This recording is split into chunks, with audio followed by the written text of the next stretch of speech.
Hi there, and welcome to BusterNet, my football manager channel for everything, anything, and whatever I can think of for Football Manager 2016. On this channel, I cover everything from career saves to walkthroughs to tactics, how to make tactics, some theory. I'll do training, I do scouting. Try to cover as much as I can about the game. The whole goal is to simplify the game to such a point that it's easy to play.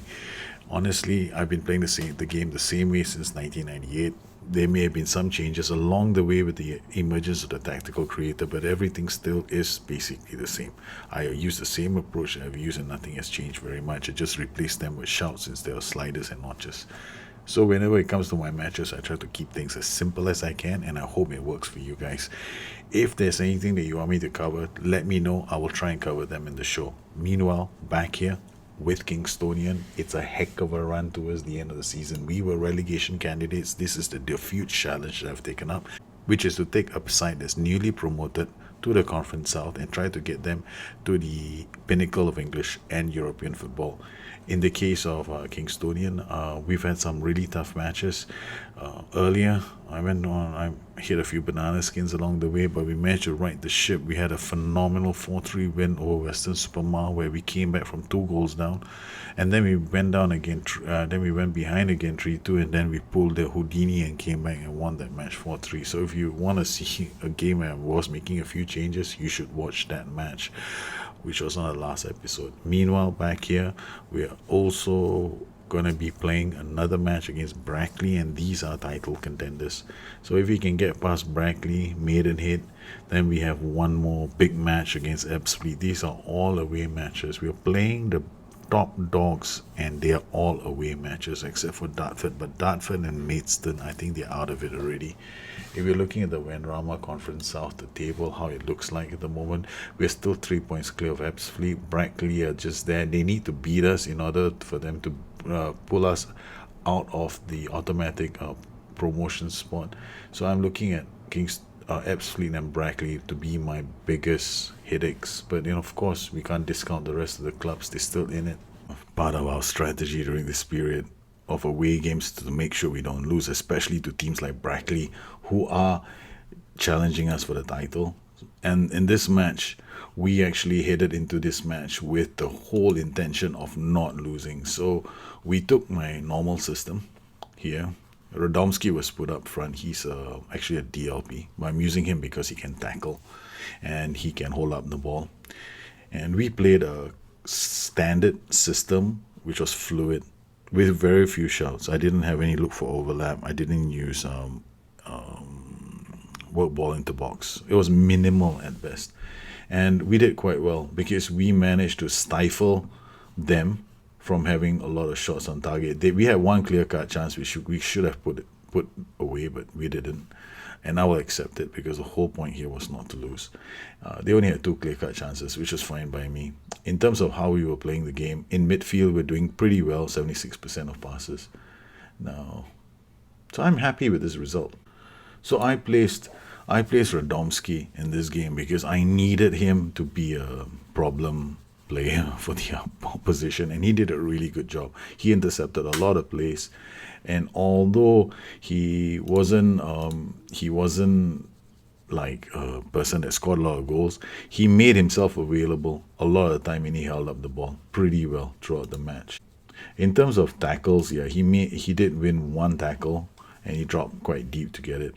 I was alright with that because he did play a pretty good game, committing fouls. He didn't commit too many fouls, but I was very happy with one aspect of his play, and that was his interceptions. He had successful interceptions in their half of the play, breaking up their play, and this was critical to the way we played. Unfortunately, he too had the clear-cut chance.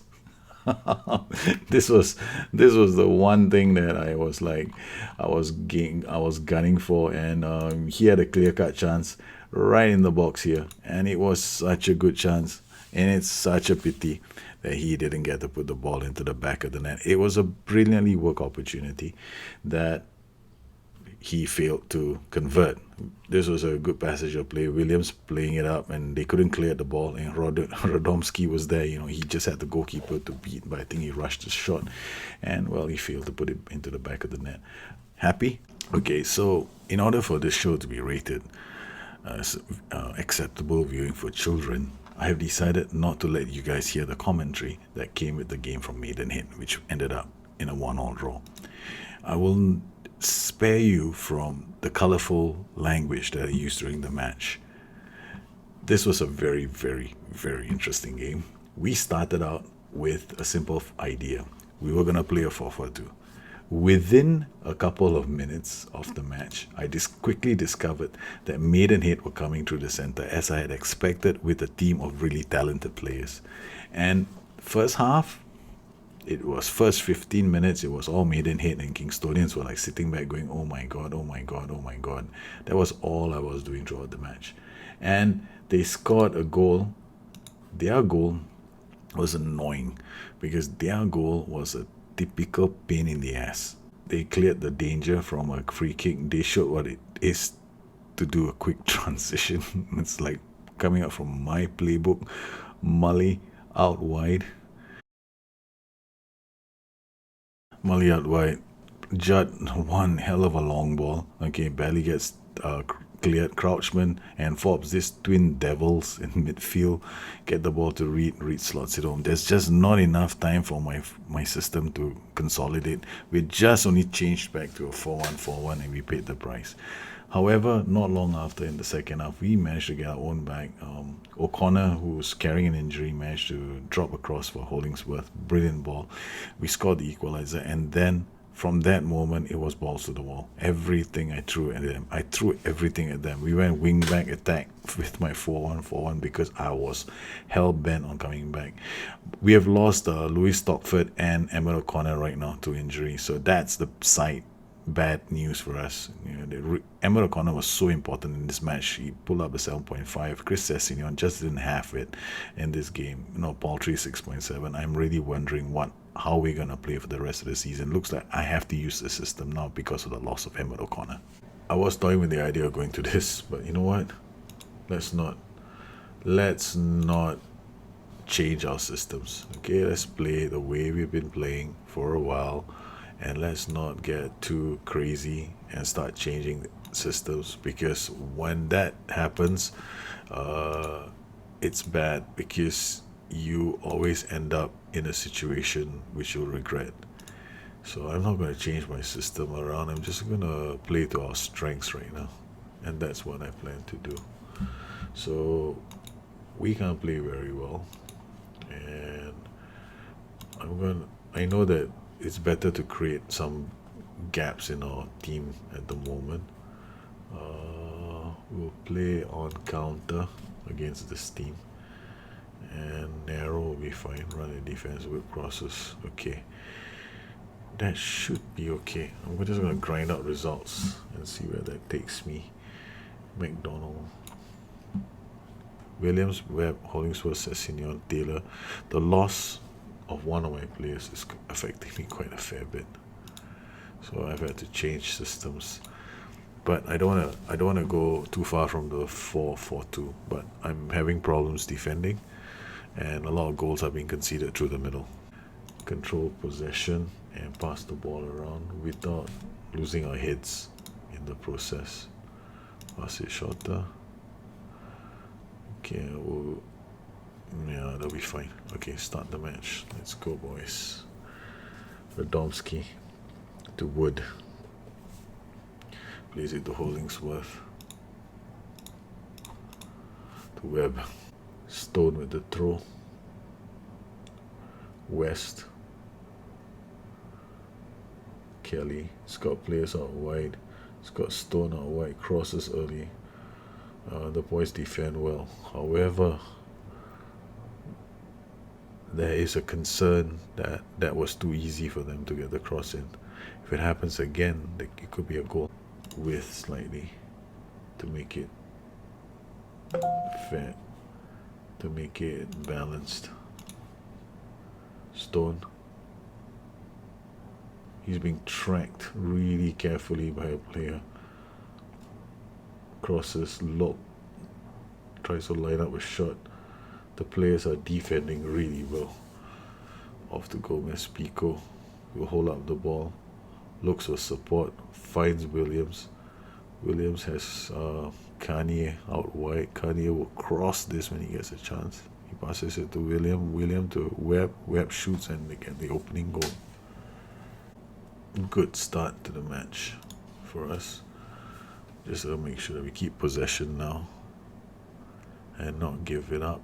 Kanye with the throw to Radomski. Kanye again. He will pass with it to Williams. Good passing. Webb. Oh, it hit the post. Short passing worked really well. Okay, we'll have to keep the boys calm. There's still room for improvement.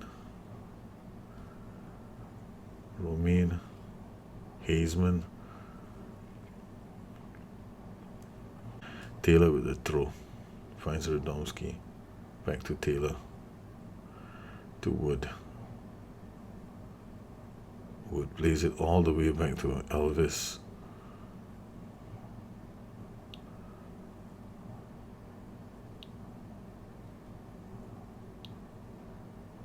Elvis to Williams. Webb to Gomez. Pico finds Sessignon. Sessignon tries to work it into the box. Shoots. Carry. Plays it on the Sessignon. Sessignon has support coming. Radomski. Webb. Webb feeds it to Hollingsworth. Hollingsworth shoots and they score their second goal. Kingstonian to Eastbourne Borough. It's a good goal from Hollingsworth, running into the box, and the shot passing is working. Our ground must be a lot better than it was last week. Okay, we'll have to take Radomski off. I'm looking at putting in somebody else.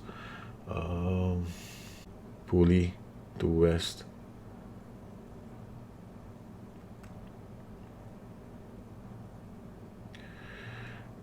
Oh, but Elvis does well. Okay.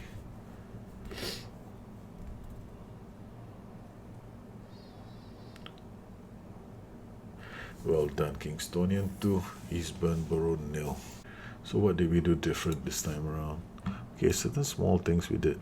First up, okay, Williams and Sessignon, they both on close down more with direct passes, sit narrow and cut inside with the ball for their 4-1 forwards. And I've got these two players attacking on this side of the flank. I've got wing back in Kanye and a wing back or winger on support. And on this side I have a side midfielder and a fullback on attack.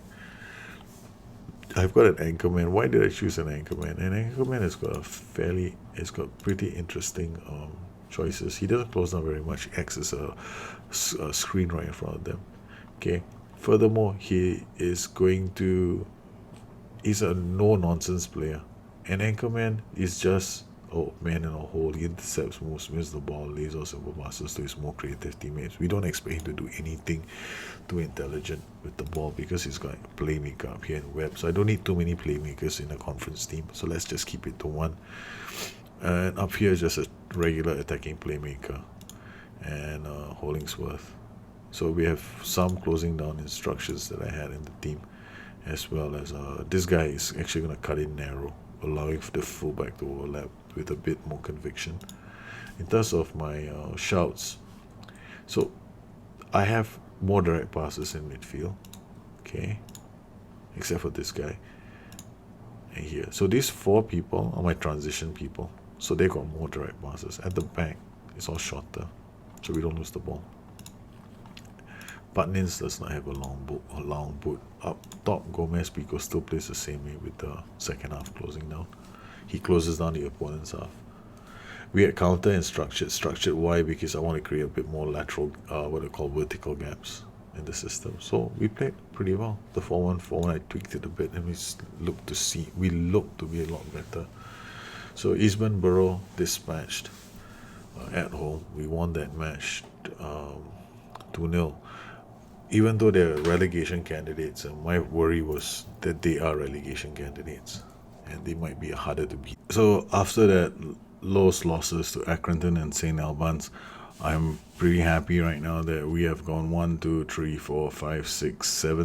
games without defeat. Maybe we can get a few more wins, but I had to get the rhythm going. That loss of Emmett O'Connor just threw me off for a bit. After that fantastic win over Western Supermar 4-3, then after that, losing Emmett O'Connor and Louis Stockford, and suddenly I have to start thinking again. I have to plan correctly because we're playing Whitehawk, Margate, and Ebbsfleet. These three teams are they have a lot of say in the title race. And after that, I got Dartford and Maidstone at the end.